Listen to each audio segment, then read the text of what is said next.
Vous qui avez été choisi, le message que vous êtes sur le point d'entendre est une révélation venant de la salle du trône de Dieu.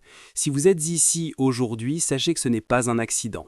Vous n'êtes pas tombé dessus par hasard en faisant défiler votre écran. Le ciel vous a attiré ici parce que votre esprit portait un fardeau que les mots ne pouvaient décrire. Vous avez continué d'avancer, vous êtes resté fort, souriant au milieu des tempêtes. Mais au fond de vous, vous commenciez à être à bout de force. Ce message n'est pas une simple mode, ce n'est pas du bruit, c'est un secours. Dieu voit l'épuisement que les autres ne peuvent pas voir. Il sait à quel point vous avez essayé de tout maintenir en place. Les prières que vous n'avez pas terminées parce que les larmes vous en empêchaient. Les nuits où vous ne pouviez pas dormir parce que votre cœur battait trop fort. La force que vous continuiez à donner alors qu'il ne vous en restait plus. Et maintenant, il intervient. Il dit « Mon enfant, repose-toi, je prends le relais à partir de maintenant. » Laissez cette parole vous submerger. Vous n'avez plus à porter cela. Vous n'avez pas à réparer ce que seul le ciel peut guérir. Vous n'avez pas à prouver votre valeur par l'effort. Vous n'avez ni à trop penser, ni trop travailler, ni trop vous surmener. Votre mission n'a jamais été conçue pour être soutenue par votre seule force. Dieu ne vous invite pas seulement au repos, il vous l'ordonne, parce que la prochaine étape, ce n'est pas par la puissance, ni par la force, mais c'est par son esprit.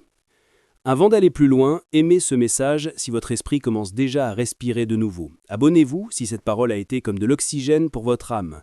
Indiquez votre ville et l'heure dans les commentaires pour que nous puissions voir où ceux qui sont épuisés sont en train d'être restaurés. Et si vous vous sentez appelé à semer dans ce moment, que ce soit via le lien épinglé dans la section des commentaires ou la fonction Super Thanks, laissez votre semence parler.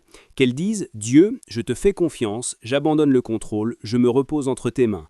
Votre semence n'est pas un pourboire, c'est un transfert. C'est vous qui remettez le fardeau au seul qui soit assez fort pour le porter. Que votre semence devienne repos, qu'elle apaise le chaos, qu'elle couvre votre sommeil comme une couverture de gloire. Que Dieu soit devant vous, derrière vous, autour de vous, combattant ce que vous ne pouvez pas voir, guérissant ce que vous ne saviez pas être brisé et restaurant ce que vous pensiez avoir perdu. Le ciel n'oublie jamais celui qui s'effondre dans la confiance. Maintenant, allons plus loin, car ce n'est pas la fin de votre force, c'est le début de sa puissance. La pression se relâche, la paix arrive et Dieu prend le contrôle. Vous fonctionnez à vide depuis trop longtemps. Vous avez traversé la vie comme un guerrier sans temps pour se reposer, portant des batailles en silence, soutenant les autres alors que personne ne remarque que vous vous effondrez de l'intérieur. Oui, vous avez été fort, vous avez été résilient, vous avez été celui sur qui tout le monde s'appuie.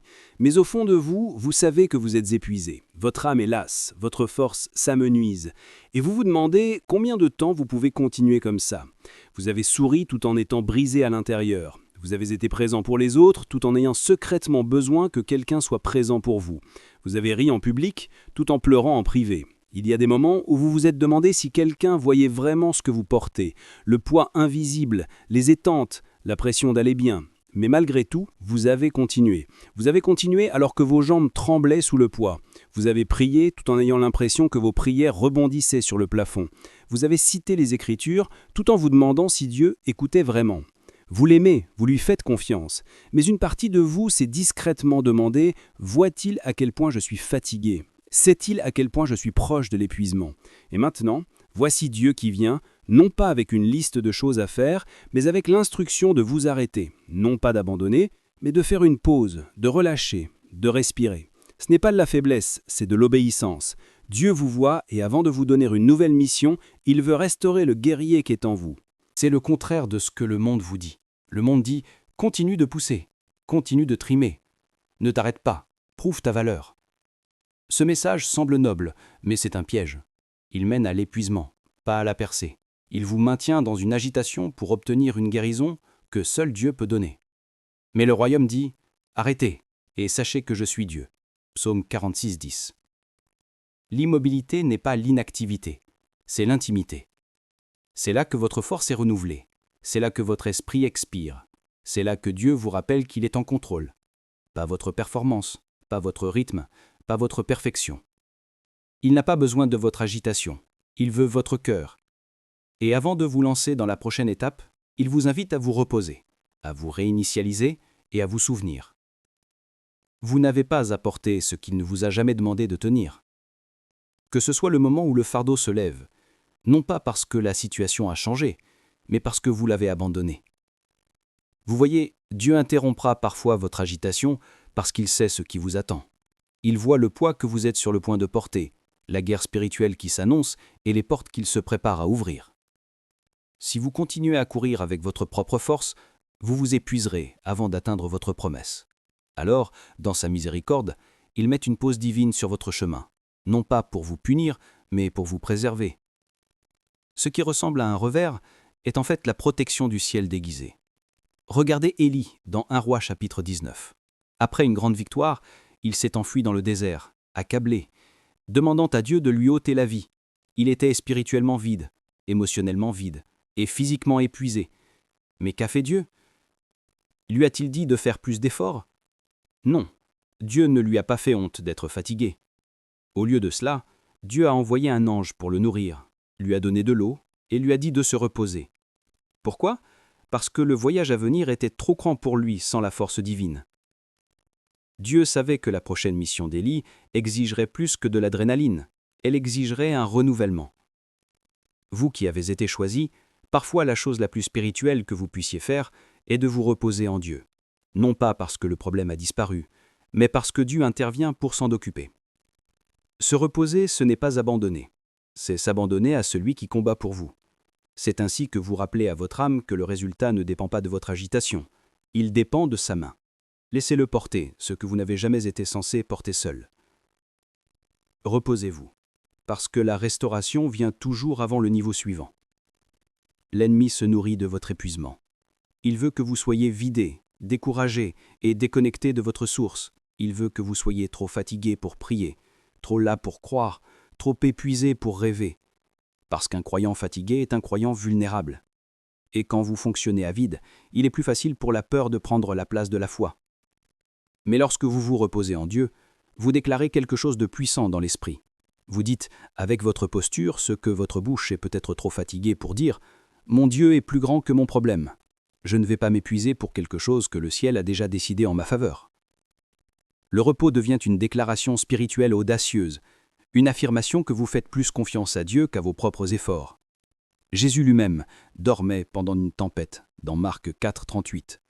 Le vent hurlait, les vagues se déchaînaient, les disciples paniquaient, mais Jésus dormait. Non pas parce qu'il ne s'en souciait pas, mais parce qu'il avait la paix. Pourquoi? Parce qu'il savait que la tempête n'était pas en contrôle. Son Père l'était. Son repos n'était pas d'ignorance, c'était de confiance. Et c'est le genre de repos que Dieu veut vous donner.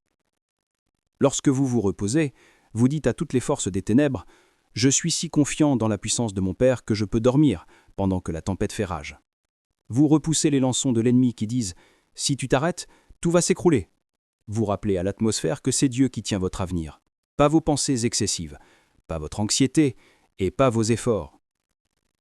Se reposer, ce n'est pas reculer, c'est se placer sous.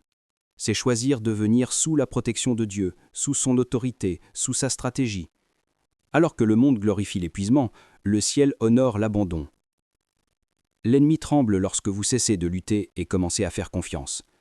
Car c'est à ce moment que la vraie puissance se déploie. Alors, ne confondez pas le repos avec la paresse. Ne prenez pas ça pour de l'apathie. Dans le royaume, le repos est une forme de résistance. Le repos est un acte de guerre. C'est ainsi que vous ravivez votre flamme, pour que lorsque la prochaine bataille arrive, vous ne soyez pas épuisé, mais redoutable. Le fait que Dieu prenne le contrôle n'est pas seulement poétique, c'est une vérité biblique. De la Genèse à l'Apocalypse, nous voyons des moments où Dieu dit à son peuple de se retirer pour qu'il puisse intervenir. Il n'a pas besoin de notre force, il veut notre abandon. Sa gloire brille le plus lorsque nous lâchons le contrôle et lui faisons confiance pour faire ce que lui seul peut faire. Exode 14, 14. L'Éternel combattra pour vous, et vous, gardez le silence.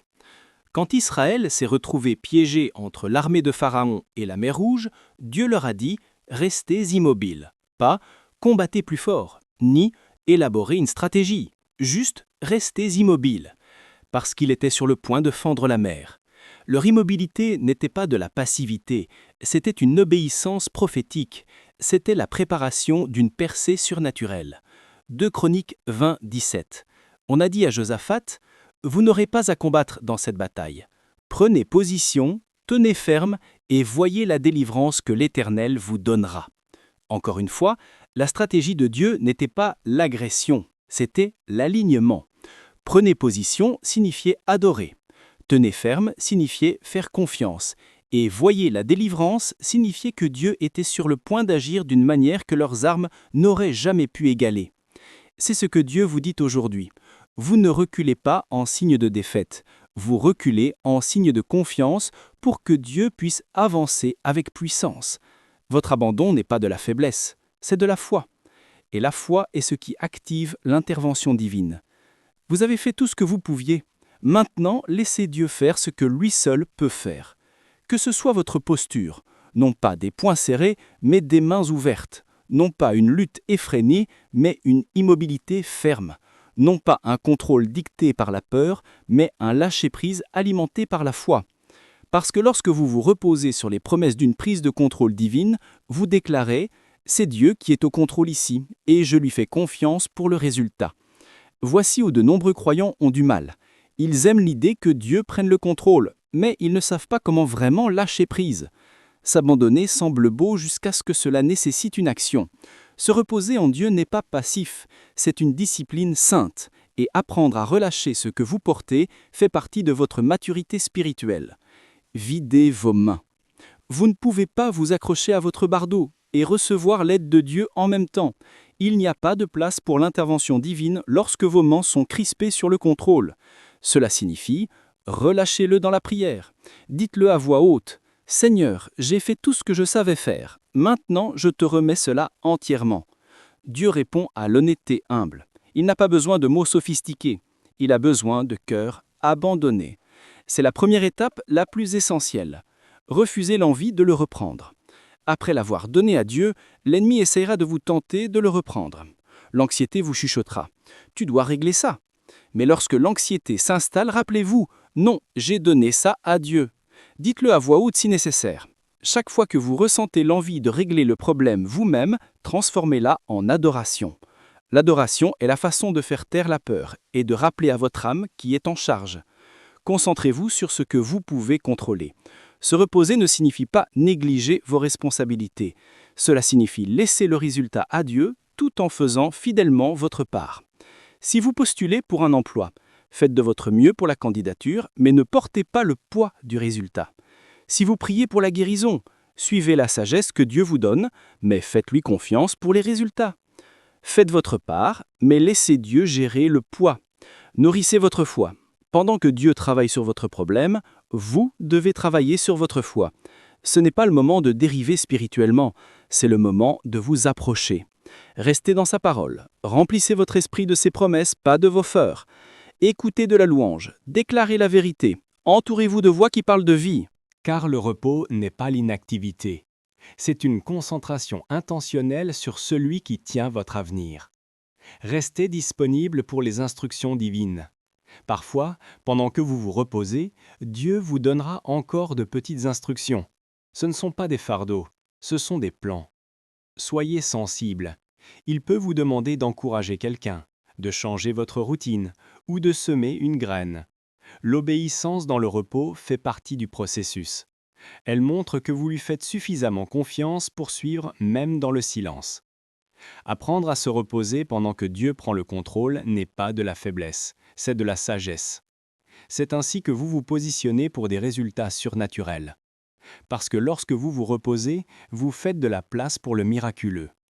Et lorsque vous faites confiance, vous libérez le ciel pour qu'il agisse en votre faveur. Lâchez prise, restez ancré et gardez les yeux sur celui qui n'échoue jamais. J'ai besoin que vous compreniez ceci. Quand Dieu dit « Je prends le relais à partir de maintenant », il ne montre pas seulement sa puissance, il montre son attention. Ce n'est pas une prise de contrôle froide et distante, c'est un acte d'amour profondément personnel. Il n'intervient pas pour montrer sa force, il intervient pour vous montrer qu'il voit votre lutte et refuse de vous y laisser seul. 1 Pierre 5, 7 dit « Déchargez-vous sur lui de tous vos soucis, car lui-même prend soin de vous. » Ce verset est plus qu'une suggestion, c'est une invitation. Il ne s'agit pas seulement de transférer un poids, il s'agit de faire confiance à son cœur. Il ne dit pas « parce qu'il peut le gérer, même s'il le peut », il dit « car il prend soin de vous ». Cela signifie que votre douleur compte pour lui. Vos larmes comptent pour lui. Votre épuisement compte pour lui. Il ne veut pas seulement régler la situation, il veut marcher avec vous à travers elle. Dieu n'intervient pas parce que vous avez échoué. Il intervient parce qu'il vous aime trop pour vous regarder continuer à vous détruire.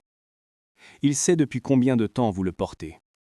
Il connaît les batailles silencieuses, les nuits blanches, la pression de rester fort quand personne ne prend de vos nouvelles.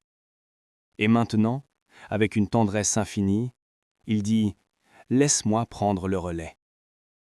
Non pas parce que vous l'avez mérité, mais parce que vous êtes à lui. C'est la nature de votre Père, assez puissant pour déplacer des montagnes, mais assez doux pour recueillir chaque larme. Alors ne résistez pas à son aide. Ne vous accrochez pas à ce qu'il vous demande de relâcher. Laissez son amour prendre le contrôle. Car lorsqu'il agit en votre faveur, ce n'est pas seulement une intervention divine, c'est une affection divine. Vous qui avez été choisi, votre histoire n'est pas terminée. Même si vous êtes fatigué, même si le fardeau a été lourd, même si le voyage a semblé long et solitaire, ce n'est pas là que ça se termine. Votre épuisement n'est pas la fin, c'est le tournant. C'est le moment où Dieu intervient, non pas parce que vous avez tout fait parfaitement, mais parce que vous avez atteint le point où lui seul peut vous faire avancer. Dieu est sur le point de s'occuper de ceux qui vous hantent. Il est sur le point de faire taire les voix qui ont tourmenté votre paix. Il est sur le point d'ouvrir des portes que vous ne pouviez pas ouvrir. Il est sur le point d'apporter la paix là où il n'y a eu que du chaos. Ce qui ressemblait à un délai va se révéler être une préparation divine. Ce qui ressemblait à un silence est sur le point d'éclater en réponse. Il ne vous a pas oublié. Il préparait votre percée en coulisses. Psaume 121,4 dit « Voici, il ne sommeille ni ne dort celui qui garde Israël. » C'est votre assurance que même lorsque vous vous effondrez dans votre lit, épuisé par la journée, Dieu reste pleinement éveillé. Il ne se repose pas. Il ne cligne pas des yeux. Il ne manque rien. Vos larmes sont vues. Vos prières sont entendues. Vos besoins sont connus. Pendant que vous vous reposez, Dieu travaille. Pendant que vous dormez, le ciel met les pièces en place. Pendant que vous adorez, des anges sont dépêchés en votre faveur. Vous n'êtes pas abandonnés, vous êtes entourés. Et bientôt ce que vous avez porté en prière se manifestera en puissance.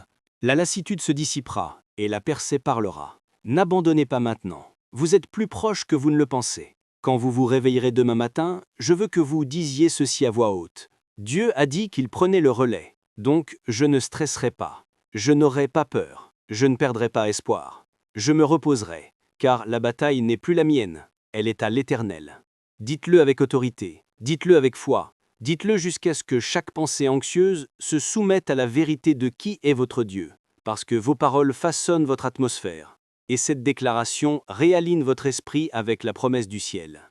Et en le disant, croyez-le, laissez-le s'enfoncer profondément dans votre esprit, laissez-le repousser les mensonges de l'ennemi, la peur dans votre poitrine et les doutes dans votre esprit. Car une fois que Dieu intervient, la victoire est inévitable. Il n'a jamais perdu une bataille, il n'a jamais abandonné une promesse, et il ne commencera pas avec vous. Ce que vous remettez entre ses mains aujourd'hui deviendra votre témoignage demain. C'est votre permission divine d'arrêter de lutter et de commencer à faire confiance. Fini de porter ce que Dieu a déjà réclamé. Fini de combattre des batailles qui lui appartiennent. Votre force revient. Votre espoir est restauré. Et votre avenir est entre les mains les plus sûres possibles. Les siennes. Marchez en paix. Dormez en confiance. Et levez-vous demain avec cette vérité. Dieu a pris le contrôle. Et je suis en sécurité. Prions cette prière de foi ensemble comme une seule famille. Père, au nom puissant et incomparable de Jésus, nous venons devant toi comme des enfants désespérés de l'étreinte de leur Père. Seigneur, tu vois l'épuisement caché, les larmes silencieuses et les batailles privées que personne d'autre ne connaît. Tu vois le poids qui pèse sur tes fils et tes filles.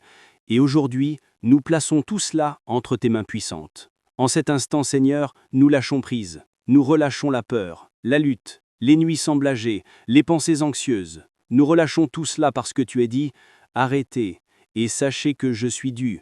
Alors nous refusons de porter ce que toi seul peux gérer. Nous refusons de combattre avec notre force ce qui ne peut être gagné que par ta puissance. Père, insuffle une force nouvelle à chaque âme fatiguée qui écoute.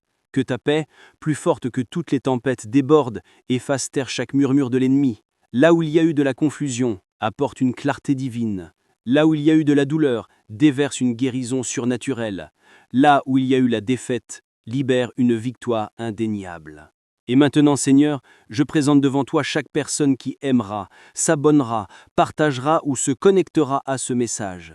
Que leur obéissance à répandre ta parole ouvre des portes de faveur inhabituelles. Que les bénédictions débordent dans leur maison, dans leur famille et dans leur travail. Que leur foi brûle plus vivement et que leur témoignage brille plus vivement que jamais. Père, je déclare avec audace que c'est le moment où tu interviens et prends le contrôle. C'est la saison où ta puissance sera vue.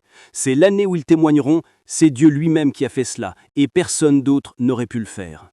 Nous le scellons, nous le croyons et nous nous reposons en cela au nom imparable de Jésus-Christ. Amen.